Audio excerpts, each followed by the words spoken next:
Welcome back to our class on KIN 217, Concepts in Strength Training. This is still Learning Module 1, Chapter 1, but this is Part 2. We're going to continue on with our theories about strength training. Next, we're going to talk about accommodation. By definition, accommodation is the decreased response of a biological object to a continued response. If a trainee uses the same exercise with the same training load over a long period of time, performance improvements decrease. So if we look at our charts over here, on the y-axis we have performance gains, and on the x-axis we have training time and training load. So initially you get some great gains out of doing a particular exercise and a particular load. But if you keep the same load and same exercise, over time our body adapts and we go into an accommodation mode. Therefore, we're just going to plateau and we're going to see decreases in performance, or we're just going to see it's like we're going to hit a plateau. We're not going to increase our strength or anything again because our body's already accommodated to that particular load. So let's look at the principle of diminishing returns. Now with training, the stimulus in physical exercise and the response in performance improvements is the adaptation. With an increase in training volume and duration, the magnitude of adaptation diminishes. For beginners, small loads will facilitate substantial gains. However, with experience, large loads may or may not improve performance. So we really have to look at that, because we see as the athlete or trainee adapts to the training load, it's going to take more and more load to get smaller and smaller changes. This happens with advanced athletes. Beginning, it doesn't take much at all. A beginning athlete or trainee can stay on the same program for a number of months and still see gains. But after a while, it's going to plateau and you need to change the stimulus. As you get better and better over time, it's going to take more and more stress on the body to get smaller and smaller changes. That is why novices should not copy a program.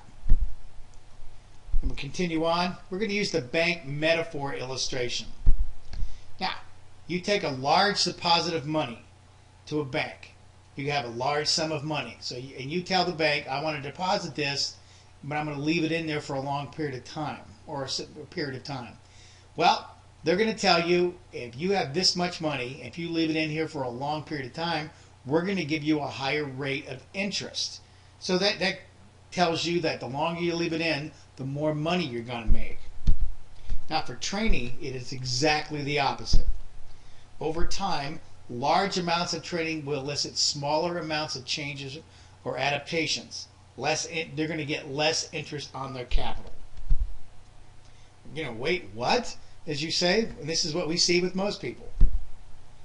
So accommodation avoidance. The best transfer of training to the actual activity is training for sport is sport-specific training. You want to get better at something, you do the actual activity itself. This is called the SAID principle, specific adaptation to the imposed demands. So if you want to get better at a particular skill, you have to practice that skill. However, two requirements are necessary to decrease this dilemma, which is accommodation. Variable and stable, variation and stability. Training variability, that avoids accommodation. You're going to have to switch things around a lot. However, you need stability. You need consistency in training, which will satisfy the demand for specificity. So once again, you have to change the types of exercise over periods of time that avoids accommodating to that stress, but you still have to train on a regular, consistent basis. Now let's look at variability. In principles, two ways to modify training programs. One is quantitatively, changing the training load. Remember, quantitative means the amount of training. Number two is qualitative. We're replacing the exercises.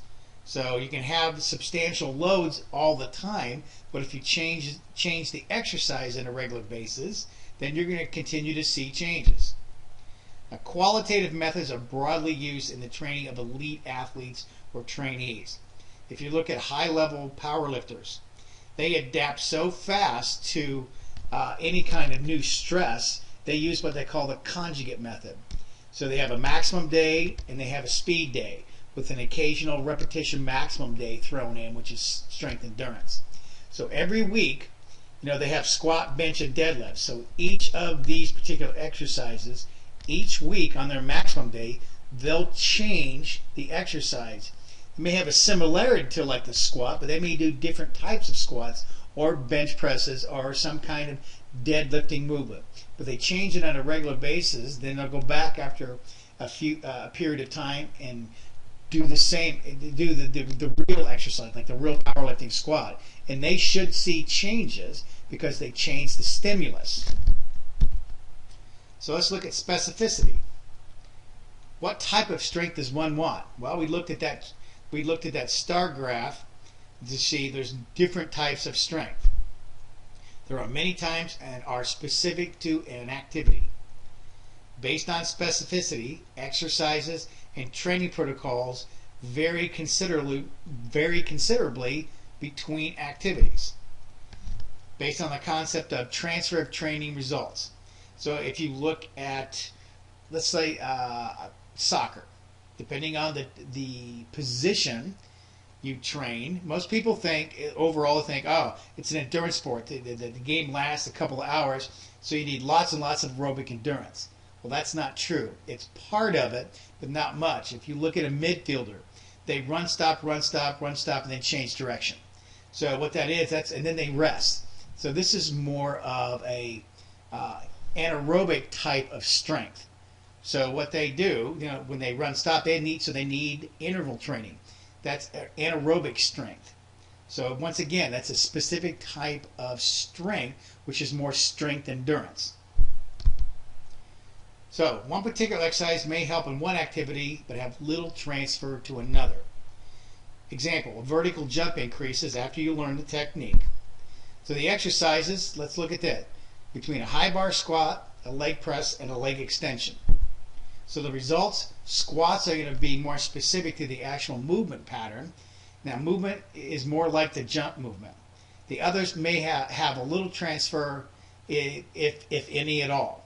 It also depends on the level of the trainee. Once again, you can do a novice athlete and have leg extension, leg press. You're going to see, any type of strength training is going to help them. But as you get better at that particular activity, you need something more specific to the actual movement pattern. Now, if you look at specificity, let's look at the protocols for that. He goes from some basic movements to advanced movements. From non-specific to specific. From slow to fast. Simple to complex movements. Now, most beginners improve substantially in any activity with basic strength training. As they continue, though, the need for specificity increases dramatically. So performances in different exercises have different modalities. And we're talking about force, time, and distance, and are not comparable. You need an estimation of transfer training for a particular exercise.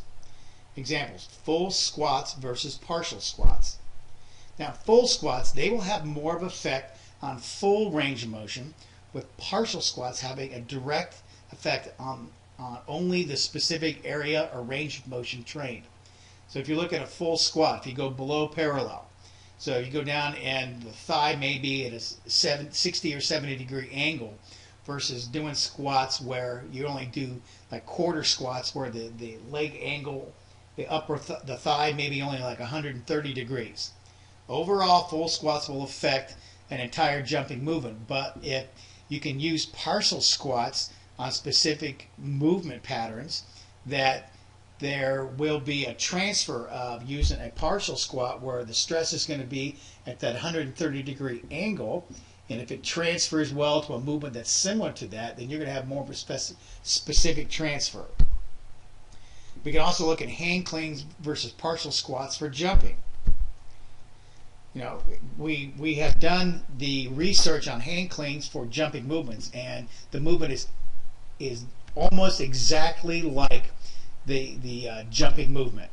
where when they come down and then when they reverse direction, it's a scoop and then an extension, a triple extension at the hip, knee, and ankle. If you look at a hang clean, it's the same thing. Partial squats will work if you're having problem. If you come down and you begin to switch direction at the very bottom, when you come down and then you reverse direction, if you have a problem at that movement, the partial squats might help there. So there's more of a very small transfer, but it's very, very specific. How about regular benches versus partial bench? Powerlifters do this all the time. They'll do the regular bench and to get the full range of motion to learn how to do that. But what happens if they come off the chest and at about a couple of inches off the chest they stick? Well, if you look at the motion itself, the chest and front deltoids are done pushing the movement, and then they transfer the force production to the triceps. So they'll do partial benches down to board presses, like 1, 2, 3, or 4 board presses, to train that specific range of motion that just affects the triceps. Then when they go back and do the full movement pattern, you'll see if they're good coming off the chest. Then, since they've trained that specific area of weakness, which is called a strength deficit, they'll see a huge transfer of training over a period of time to that specific weakness. Then they can finish a real heavy movement pattern. So once again, let's look at a specificity example. If you look at the down movement phase, so we come down in the second position in the jump. If you look at that, it's absolutely compares to the position almost at the end of the first pull. As they come up, then they'll do the scoop movement here, like the second position there, and the weightlifting. That's the beginning of the second pull. So if you look at a jump down here, as they come down and switch direction, the jumper will shift their hips forward and load the quads to almost the same exact movement. That's what they call, that's the beginning of the scoop or second pull position. So once again, what do? The trunk is almost upright, and then they're going to have triple extension at the hip, knee, and ankle, which is what is a part of a full jump movement. So when you come up here, the third picture is the triple extension itself. Then when the jumper does that, they leave the ground and go to a certain height. Now the lifter itself is not going to come off the ground very high. They're just going to do enough just to move their feet over and then get up underneath the bar. But you can see by looking at the weightlifting example of a clean versus a vertical jump, there's a direct transfer of training, what they also call dynamic correspondence. So what is the bottom line here for specificity? You can use the calculations, which are for more advanced trainees. And they're going to be, if you get the result gain is equal to the gain of performance divided by the standard deviation of performance. So you can say, okay, I'm going to do this sport at this position, and one of the tests is a vertical jump. So you can see what the average is for a specific school like Division I. So at this position, the average, the mean is going to be a specific amount of inches jumped. Then there's going to be plus or minuses, a standard deviation plus or minus. So we can look at that. So you can see the gain in performance that you've done over a period of training. You can say, okay, I went from doing a 25-inch vertical jump to a 28-inch vertical jump. So you can take that gain of those number of inches divided by the standard deviation, and you can see the percentage of change. Now the transfer is equal to the result gain in a non-trained exercise divided by the result gain in a trained exercise. So there could be a number of different exercises you're not doing compared to the trained exercise you're actually doing. So if you look at pre-trainer versus post-training data or effect size, which one is going to work better? And that's what you're looking at. What's going to transfer better? The greater the ratio, the greater the transfer. If the ratio is low, then the effect is specific. This is what we're talking about between full squats versus partial squats. For a full squat movement, it's going to train the entire motion of whatever you're trying to do, like a full jump. It might work really well. But a partial squat, that specific area that you work in, the ratio is low, but the effect is real specific to that one angle that you're training at. For beginners, almost any strength training will improve performances, as we said, for strength, endurance, speed, flexibility, etc. As training continues, though, the trainee must learn the basics of the activity first, learn the skill, master that movement, and then select exercises that mimic certain portions of the movement that are considered deficient. Once again, you're going to train the weak points and try to get rid of them. Then you're going to use these exercises to eliminate that particular strength deficit along with an individualized training program. That should make perfect sense to all of you. Now let's talk about individualization. As stated in the beginning of this presentation, people copy but they don't create. This is pretty standard to the entire training industry, whether you're just a fitness person or you're a specialized athlete. A lot of people just copy programs because they think if somebody's successful on it and they used it and they had a lot of gains, then they're going to have those same results. Now, all people are different. Keep that in mind. A popular program will give some results and others very little results. Because like I said, some people, they may be physiologically different. They may have a lower tolerance to exercise. Some people have a high tolerance for exercise. Some people have high tolerance to pain. Some people don't. People may have more fast twitch fibers than slow twitch fibers. Some people may have more of a psychological aspect of it, and it's different than each person. So everybody's going to be different. So once again, everybody needs an individualized program. Some people have different weaknesses than others. Now, why is this? Because every person needs personalized training based on their weaknesses, which is we have stated throughout this first presentation, both of them. Now, many trainees will copy a champion's program because they believe if they train this way, they too will become a champion. Well, this is not true. It may work in some instances. Part of it may work, part of it won't. Now, to be a champion or even advanced or successful, one must use scientific training methods accordingly. That is, developed with an individualized methodology based on what that person needs most of all. Individualizing a program will optimize training protocols, which will then maximize their results and minimize the risk of injury.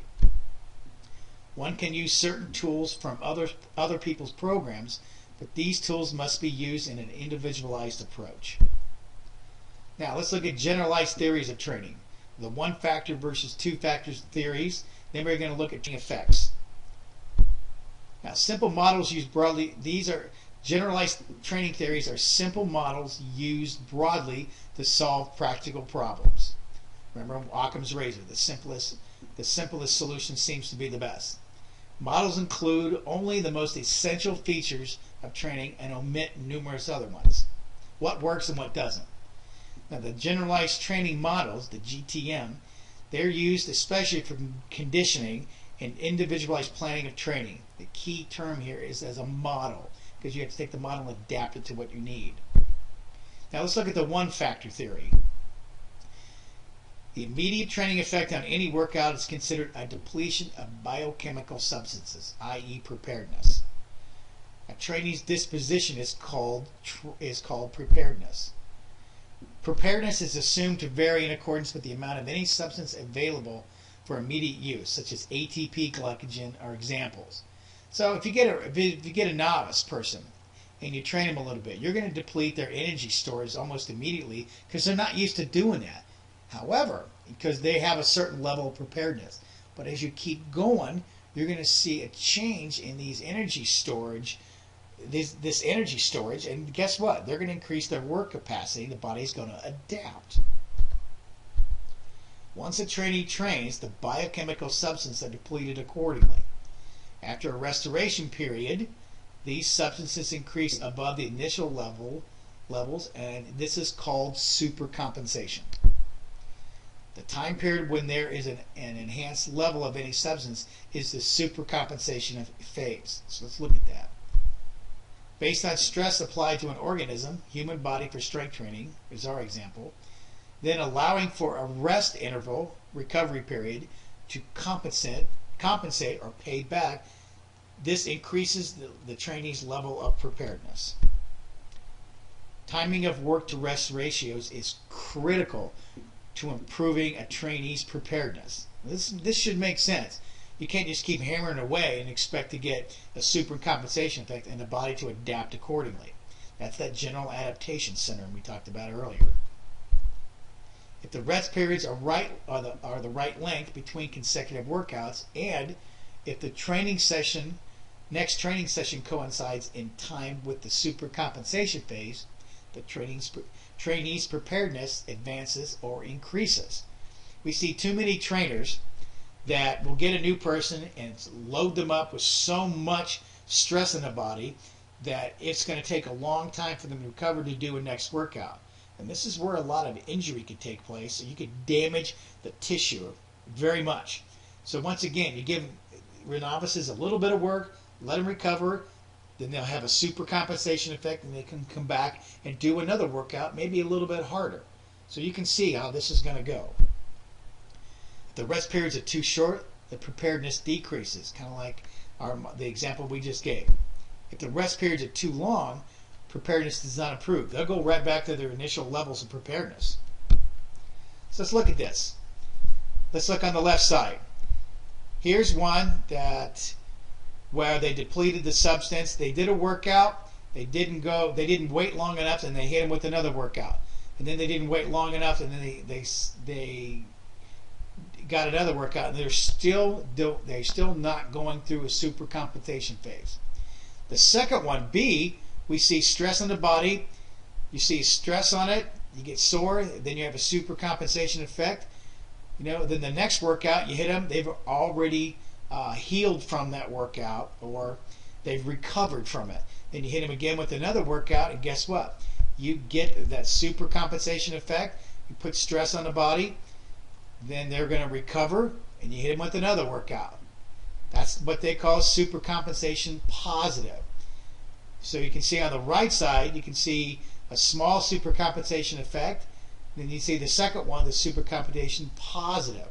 The first one we looked at is compared to the second, or the chart on the right. That's a supercompensation negative. Now, on the left-hand side, if we see a stress if we do a workout, there's a stress on the body, you're sore, your body begins to recover. But if you wait too long in between there, if you wait too long beyond the supercompensation phase, you go right back to your original training levels. And that's what they call supercompensation null. What about this? Well, let's look at the right side. Let's look at the supercompensation positive accumulated. Positive accumulation. Let's look at that. So once again, we just looked at that. Challenge too little. Then we look at the challenge is optimal. So we get a supercompensation effect, and the homeodynamic state improves after each workout. If we wait long enough and hit them with another workout, we're going to see that. Now this one, the challenge was too great, as we just looked at. That's the period of concentrated loading right there, and that's where we put the stress on the body. Once again, we see all that. Then, once we hit them with a period of concentrated loading, we have a recovery period, and that's what causes the supercompensation effect. Now note the durations in these. Note this athlete. If we look at the top one, that's many months, where they keep loading and loading and loading, and then they rest a little bit, and we see a supercompensation effect. But if we look at each of these athletes, they're going to have a different training protocol. The one with the optimal training, where they put enough stress on there, and then they have periods of rest and recovery, we're going to see a giant supercompensation effect over months. But what if we take one of those phases of training? Let's look at this athlete, the one the arrows point to. Puts a lot of stress over a few weeks. And then guess what happens? They try to recover, and it takes a lot longer. So if you look at this one, the dotted line, they have just enough training stress over a few weeks at a time, and then they rest. We're going to see a giant supercompensation effect. So once again, this is all about the right amount of stress, the right recovery to get more of a supercompensation effect and get a change that we want. Those are the periods of concentrated loading that we were looking at there. And periods of relative rest. You can see it's all about timing. The concentrated loading has to be right for that individual, and the periods of relative rest have to be right as well. Is one pattern better than the other? Well, let's look at that. If we look at this one, Group A, they have periods of concentrated loading, then they get enough rest, and we see a giant supercompensation effect. And notice the magnitudes of these improvement in these particular areas. Now, in the second one, there's no concentrated loading and very little rest periods there, so we don't see much of a change there. This was a study done from Dr. Verkonstansky, and it's in the book Programming and Organization of Training. This is actually an outstanding book and shows you how to do this properly. So once again, what about the recovery? Here's an overall picture of it. Once again, athletes' preparedness at the beginning. That's the baseline load. And then we have periods of concentrated loading. Then we have recovery. We get it in rest, supercompensation effect. So we can see these mesocycles. This is one cycle. This is another cycle. This is another cycle. So you can see how the concentrated loading will continue to rise with each new mesocycle because the body adapts. They're getting stronger, so you can load them more with more magnitude of loading and changes of exercise and the proper rest periods. Once again, we have to control fitness and fatigue. So here we put a loading on there, we'll see a decrease in performance. Then we have enough rest and recovery. So this is fitness versus fatigue. We want to improve their fitness levels. That's that supercompensation. But we also have to control the fatigue as well. That's where the two-factor theory comes in. It's more sophisticated than the one-factor model. Based on the idea that preparedness, the trainee's potential in any activity, is not stable over time. Now there's two components of preparedness. The slow changing component, which is the physical fitness that we want, and the fast changing component, which is fatigue. Now, if we look at this, we give a workout, the immediate effect of a training session, characterized by joint action of two processes, the fitness gain and the fatigue onset. Preparedness improves due to fitness gains and decreases or worsens due to fatigue. So if we look at that, we hit them with a workout. Now, the fatigue factor doesn't last very long, so once the fatigue goes away and we've had adequate rest, we'll see really huge increases in fitness over time. With the preparedness goes up and the fatigue goes away too. So once again, it's the fitness versus fatigue. This is short lasting, fitness is long lasting. As the fitness goes up and the fatigue goes down, your body's adapting to the stress. It won't be as fatigued as long, but the fitness levels will go up, and that will increase our physical preparedness. Training session is supposed to be moderated in magnitude, but not long lasting. Fatigue effect is greater in magnitude, is what we just talked about, but relatively short in duration. It actually has a 3-to-1 ratio. Fatigue is 3 times shorter in effect than the effects of fitness. So fitness is going to have it's going to last 3 times longer than the fatigue. So the time intervals between consecutive workouts selected has to be done. The time intervals have to be planned accordingly. If they're selected correctly, so all the negative traces of fatigue are gone, but the positive reflect the means. So once again, you have to plan your workouts accordingly, so all the fatigue is gone, the soreness is gone, maybe almost all the way gone. Then you add another workout. Then guess what? You'll be fatigued again.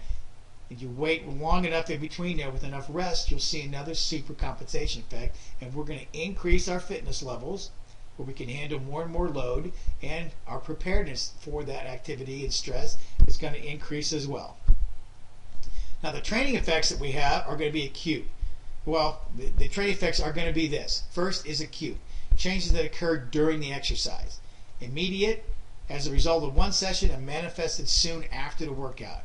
Cumulative is the result of continued training sessions, even over a season. So hopefully this is what you want. You're going to stress the body enough. This is what the periods of concentrated loading, and you get a cumulative effect. The delayed or chronic, these are results manifested over a given time interval after a performed training routine. And the residual effects are the retentions of these changes after cessation of training beyond time periods during which the adaptations took place. How long are you going to retain these changes? So that's what you have to look for in all these. Now, what are the conclusions? The major objective in training is to induce specific adaptations toward improvement of physical performance. Adaptation is the adjustment of an organism to exercise. If training is properly planned and executed, the trainee's strength improves as a result of adaptation. Training loads are classified as either stimulating, retraining, or detraining. The one-factor theory is based on the supercompensation theory, general adaptation syndrome. But the two-factor theory is the fitness versus fatigue theory. And the training effects are classified as acute, immediate, cumulative, delayed, partial, or residual.